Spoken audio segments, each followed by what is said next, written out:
Hey, welcome to the Empowered Coach podcast. Today I'm joined by Shakir from SA Fitness and Nutrition. Thanks so much for coming on. On this show, I like to speak to online coaches, personal trainers, find out a bit about their mission and help them spread their message. So let's get straight into it. We connected on Instagram and through my school community. So yeah, would love to find out a bit about what you do, Shakir. Yeah, so first of all, thank you for having me on, giving me the opportunity to speak about myself and the business. So first of all, I'm a newly qualified coach, a personal trainer. So I've got level 3 personal training, level 3 nutrition in sports and exercise. I've also got a level 2 qualification from Hatton Boxing Academy. So I'm a qualified boxing instructor. And also I've got a qualification in mental health and awareness. So at the back end of that, my business it's a new setup. I've set my website. I've been setting up the social media and just trying to promote it as I can. So I've been connecting with coaches and sort of companies that have coaches to sort of gain clients. So I saw Richard and the school community, like you mentioned. I also saw his Instagram and thought I could have the opportunity to be a part of a good podcast, the Empowered Podcast. So I thought I'd join. So my business is an online and in-person business. So it's hybrid, which a lot of coaches are moving to now. And a lot of businesses are aiming to make more online. So that just gives you the scope to coach people around the UK, around the world. And this helps you to sort of broaden your horizon and expand your business. Nice. So is it this year that you've mainly got qualified, or what's been the journey for you? At the sort of bottom end of that, first I was working in a sort of a corporate environment. I was working in an office 9 to 5, predominantly working for the civil service. And I thought it's time to make a change. I've been in the job 5 years. First of all, I did my qualification with Hatton Boxing. First, I just wanted to teach in boxing gyms, clubs, and sort of get young people into boxing. And then I thought I had the opportunity to go to a meet at one of the local gyms, which sort of touched upon person training. So then I got myself enrolled onto the course, which I've recently finished and qualified in. So it just gives me a chance to uh, be able to offer more with my services. Nice. And have you been on a fitness journey yourself? And what has that been for you? So I have been on a fitness journey. So it started in 2023, around August, which I joined a local gym, which a lot of people will know. It's a franchise called the Foundry. So I joined the Foundry gym in Kings Heath, and I was sort of stuck because I hadn't really done any sort of fitness or fitness related activities after COVID. So I was really stuck. I didn't know what to do, what to expect. Shall I do what am I supposed to do? Am I doing cardio? Am I doing strength training? What am I doing with myself? So I enlisted the help of a personal trainer.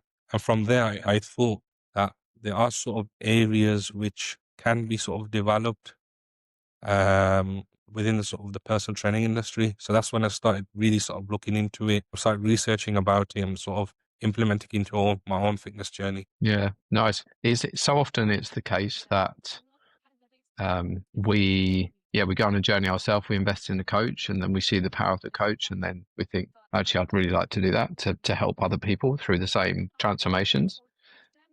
So in terms of the people that you liked to help or would like to help with your business, is there a specific, kind of person, and like what sort of goals can you help them with? So it's mostly the niche I'm going for is weight loss because with the nutrition course, I'm currently doing a level 4 and 5 nutrition course as well, which will add to my level 3. So I'm just in this sort of, I've just recently started that course. So I've purchased that and I've started. So I think it will more to do with weight loss and also people who are struggling. So my sort of mantra of my business is to help people that are struggling and be able to offer them a service which is affordable as well, which will be a USP, unique selling point. So because I'm an advocate for mental health and disability. So it's just trying to get people being more active because we know with certain mental health conditions such as anxiety, people tend to keep themselves sort of isolated within the house.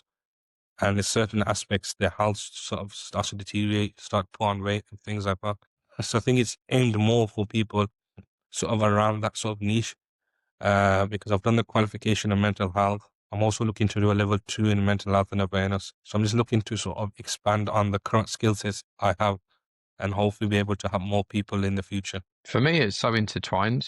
mental health and physical health is overall health. Sometimes we like put them in two boxes, don't we? But I think for me, the biggest lever that we can pull in terms of improving your mental health is improving your physical health first, because often that triggers better habits, better states. But sometimes it can be hard, right? Digging yourself out of that mental ditch. I think so. When we focus on one, the other gets neglected. So a lot of people, what they'll do is they'll focus on the physical health and then they'll forget about the mental health side of things. So I think if we were to sort of get them together and sort of stick them together, then we'll have obviously a better chance of trying to obviously make a change and make an impact in someone's life. So I'm doing that as well.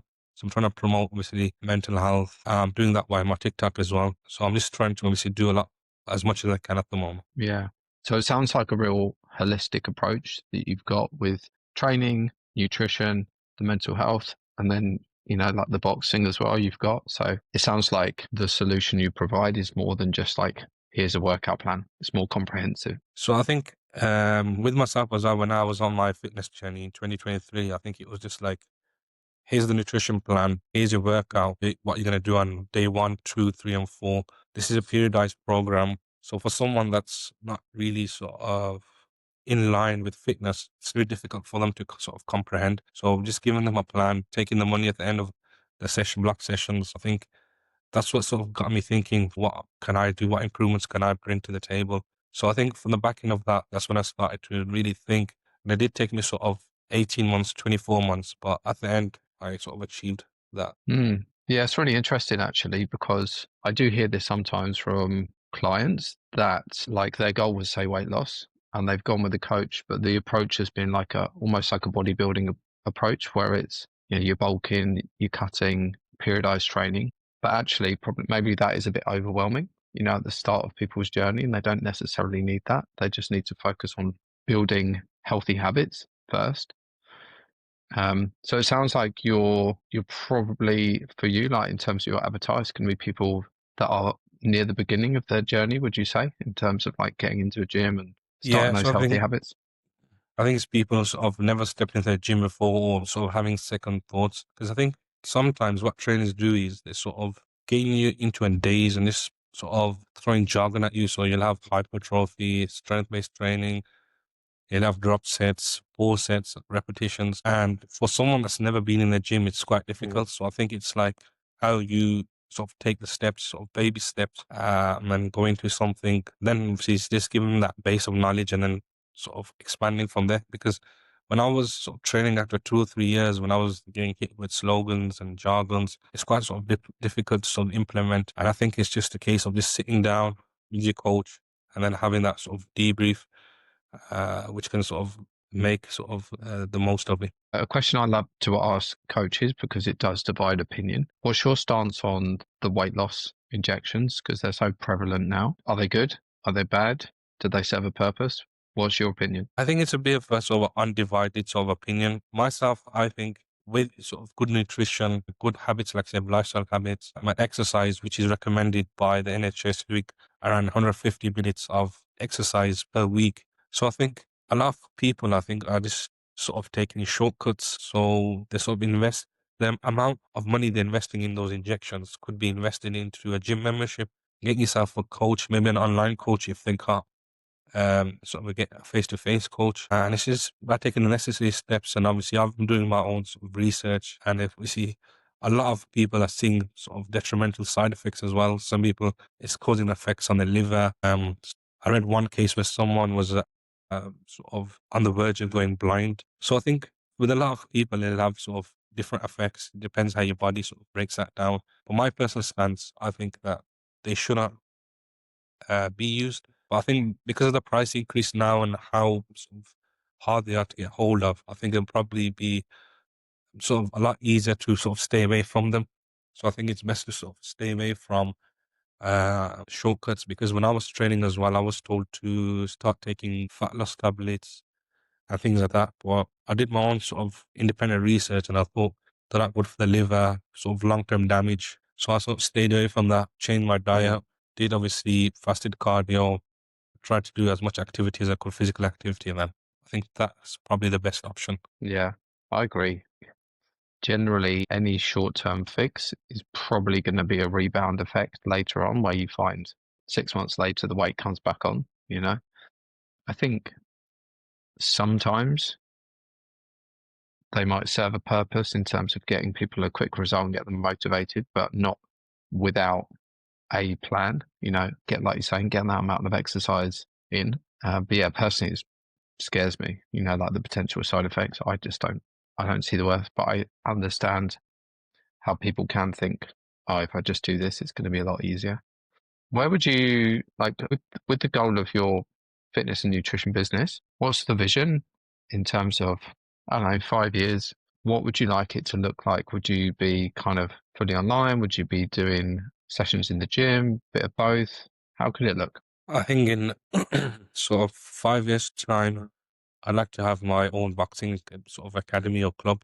Nice. So it's just a case of sort of the society we're living in, where it's obviously prevalent in crime and things like that, keeping young people off the streets. Mm, So I think in 5 years, I'd probably like my own academy. And nice. with the personal training business, I'd like to do a bit of both. Because I know certain coaches are fully online, but I would like to do a mixture. So I think it's just getting to the gym, socializing with people as well. So that sort of has its advantages. So I'd like to do a bit of both and hopefully have my own academy or be a licensed boxing coach where I can teach. Yeah. Through the Hatton Academy, is that an option like where you basically franchise the Hatton boxing and set up your own thing? I think it's more to do with just getting the qualification. Mm, So it's just getting the qualification and the level 2, which is sort of a basic instructor. So I've purchased the level 3 as well, which I'm going to start to do, which is more sort of advanced techniques. And then I think after that, if you sort of want to get into sort of more sort of coaching, then you'll have to go through, I think it's one of the English sort of coaching programs, which you'll have to go do a day in and then be sort of assigned to an academy. And then that's when you can start sort of teaching in academies and sort of be a trainer. nice. What's your relationship like with social media? When I first started, and I talk about this a lot, struggled a lot with imposter syndrome and creating content and like feeling that I wasn't good enough compared to other coaches. So I'm always curious to hear of coaches earlier in their journey, like how they feel when they kind of get on social media and try and promote their business. I think I was sort of putting it up quite a bit. So I was looking at obviously the quality of other coaches. I was thinking maybe can I obviously top that? I was just getting sort of a lot of sort of feelings very wary. Should I do this? But I think what I've done is I've put a plan in place now. So I've written it down, so where I want to be. First of all, I'm gonna start promoting the business, and then hopefully I'm going to start talking about certain topics. So I've get people engaging because I know a lot of coaches are putting out posts, but I think it's all about the engagement and the retention. I think that's the difficult bit, sort of retaining people who obviously will be interested in your content. But I think it was with social media, it's always hard to start off with. But I think when you get into that rhythm and you look at sort of the ebooks available online and you look at coaches and just take examples from them, I think then it becomes a bit more simplified. Mm, yeah, nice. And final thought, what would be um, your message to um, a younger version of you? Like, so for instance, someone that's struggling, you know, maybe trying to lose some weight, not sure what to do.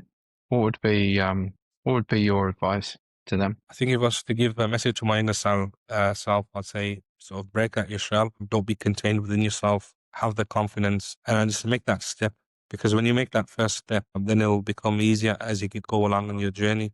I think a lot of people do put it off, and which obviously then it obviously carries on a snowball effect. So I think it's just get ready to take this step. Uh, be sort of positive in your mindset. If you have any feelings, write them down. Get it off your chest. And obviously, with time, things will get easier. It can be difficult at the start, but if you carry on and strive, it becomes easier for you. So I think that's the message I'll give to anyone that's struggling or to a younger version of myself. Love that. Very powerful message. Thank you for sharing. And if people want to reach out to you, where's the best place for them to get more information or contact you? They can reach out on my Instagram, which is shakir.ajaz. So SHAKIR.AHJAZ. So that's my Instagram. And then on my Instagram bio, you'll get a link to my WhatsApp business chat. So if you do have any questions, or you can go onto my website, which is www.safitnessandnutrition.com. You can contact me through there, and then we can obviously communicate and chat through there. Nice. Thank you so much for sharing. Thanks for having a powerful mission and being someone that serves and wanting to inspire others. And yeah, thanks for coming on the show. No worries, welcome. Thank you for having me on.